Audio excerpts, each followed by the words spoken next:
Partia Demokratike është Berisha, kështu që për të mbrojtur kauzat e Berishës, prandaj jeni futur edhe në konflikt me mediat, se në një njeri që mbron kauzat e një partie nuk ka pse të futet në konflikt me mediat, as me moderatorët e tyre. Nejse, mendoj që unë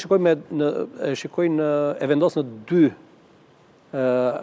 shikoj dy arsye për largimin e saj.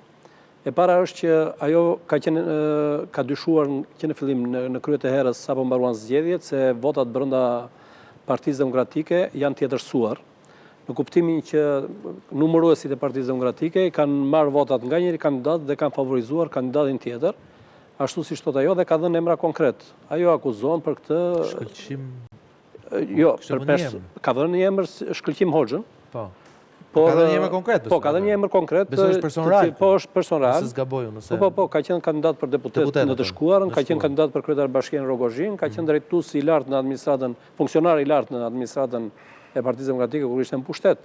Por ajo ka akuzuar që votat i kanë shkuar Jorida Tabaku, duke quajtur Sude Tabaku, dhe aty ajo thot që është ndihmuar jo vetëm nga njerëz brenda Partisë Demokratike, por edhe nga oligark dhe nga Partia Socialiste. Pra, akuza e saj është e rëndë. Kjo nuk është një person do si do në Partinë Demokratike, se është kryetarja e Komisionit të Apelimit të Partisë Demokratike, pra antare kryesisë së kësaj partie, ishte dhe kandidate për deputet e vet. Pra, ajo duhet të ketë disa të dhënat në të cilat e mbështet argumentin e saj. Dhe argumenti im i dytë që gjykoj pse është larguar zonja Kalaja, është fakti se zonja Kalaja bën pjesë tek ata persona brenda Partisë Demokratike që nuk pajtohet dot që në Partinë Demokratike të bëjnë pjesë ata persona me të cilët në datën 8 janar të 2022 i ka pasur përballë në llogorën tjetër, në atë të blinduar nga Ana Lulzim Bashës. Dhe asnjëherë ata nuk i kanë pranuar këta të le të themi të penduarit që janë kthyer në PD, sado që ata të demonstronin dhe të vazhdojnë të demonstrojnë dhe sot e kësaj dite besnikërinë ndaj Sali Berishës. Sepse po ta vini re, jo vetëm kjo, por gjithë ata që janë si punë e zonjës Kalaja në PD, i kanë kërkuar Sali Berishës që kur doli nga arresti shtëpiak të kthehej dhe të pastronte partinë.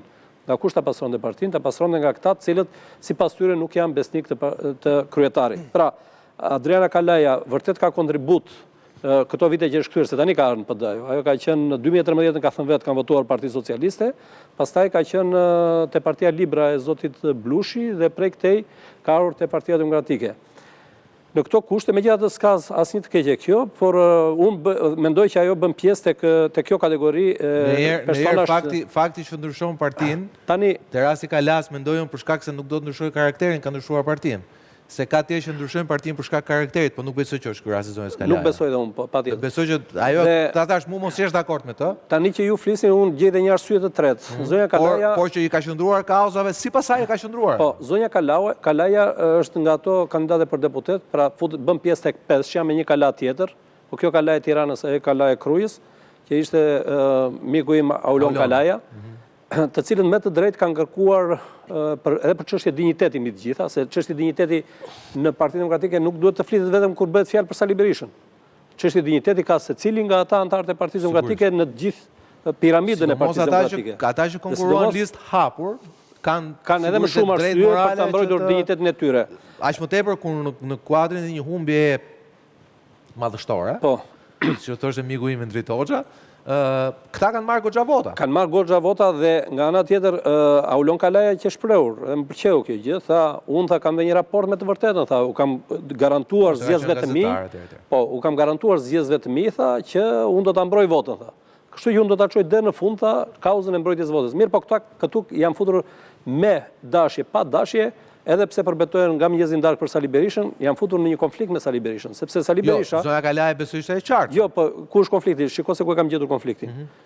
Konflikti qëndron këtu. Zoti Berisha do që të numërojnë, të merren në skaner, të futen në skaner gjithë procesi që ka kryer Edi Rama, pra ku janë përgjegjësitë e qeverisë, por mos të skanohet procesi ku implikohet Partia Demokratike, që është dita e numërimit votave, ku akuzohen për tjetërsimin e votave.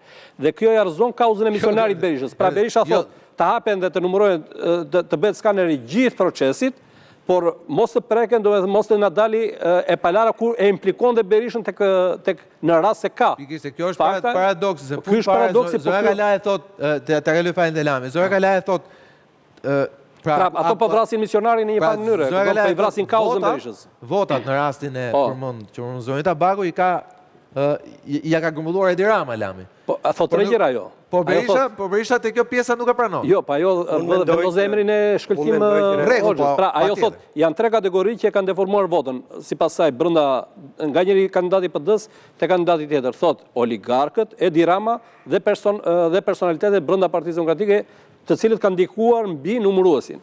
Pra, ai i rrezon kauzën Sali Berishës. Kjo është ideja. Dakord.